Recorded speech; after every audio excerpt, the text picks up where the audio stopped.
would either the Australian or the New Zealand government consider going beyond the emissions cuts you've already pledged?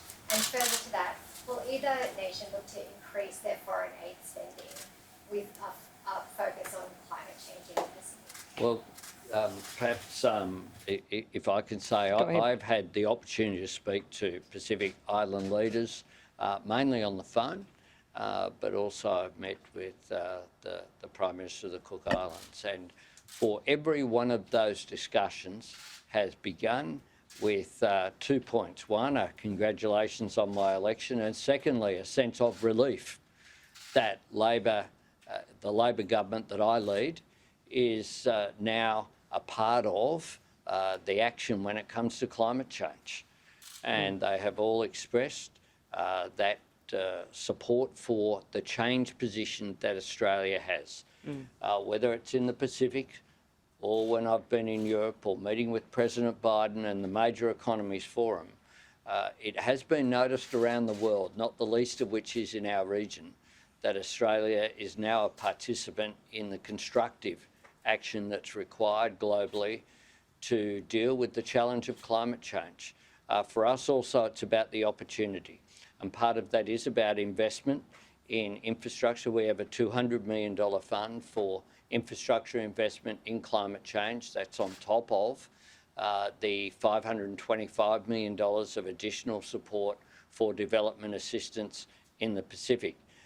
Some of that will also have implications for acting on climate change, because part of development assistance is assisting our Pacific Island friends to transition, to have access to energy which is clean, which is sustainable for them as well.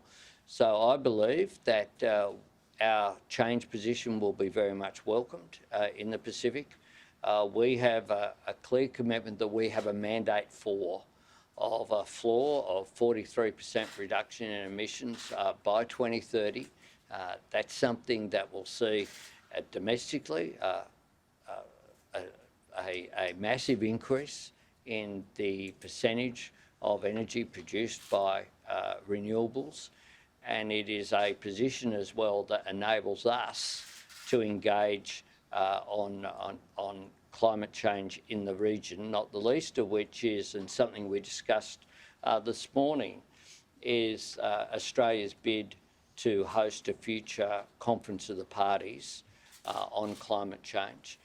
That's something that we've said we will host in partnership with the Pacific as a joint bid, and I'll be having those discussions in Fiji. We intend to go ahead with the bid, and how we participate and bring in the Pacific Island states in order to ensure that they can be engaged and involved is something that I believe will be welcomed.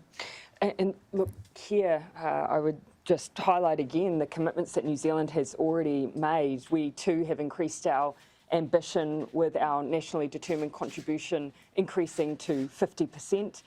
We of course already have our zero carbon legislation and goals. We've recently released our emissions reduction plan, which comes with over $2 billion worth of funding committed at this stage to implement that plan. We have our goal to be 100% renewable in our electricity generation by 2030, to price agricultural emissions the first in the world by 2025, and have a carbon neutral public service. And when it comes to our commitments into the Pacific, we've increased climate financing to $1.3 billion and committed at least 50% of that into the region. Now, I think now it's not just about the pledge, it's now about making it happen. It's now about seeing that through into projects that are supporting our neighbours for predominantly, of course, mitigation, but where they seek it, adaptation. And so now my sense is that it's very much about building our ability to deliver on those programs, because, of course, COVID has been prohibitive in our ability to further develop the business cases for the projects that already exist, develop up additional projects to help us get some of that climate financing out the door. So it's now about the delivery. We've obviously had a bit of a head start having been in government for a few years, but we want to continue to up our game in the region, and I think that's what the Pacific are looking for.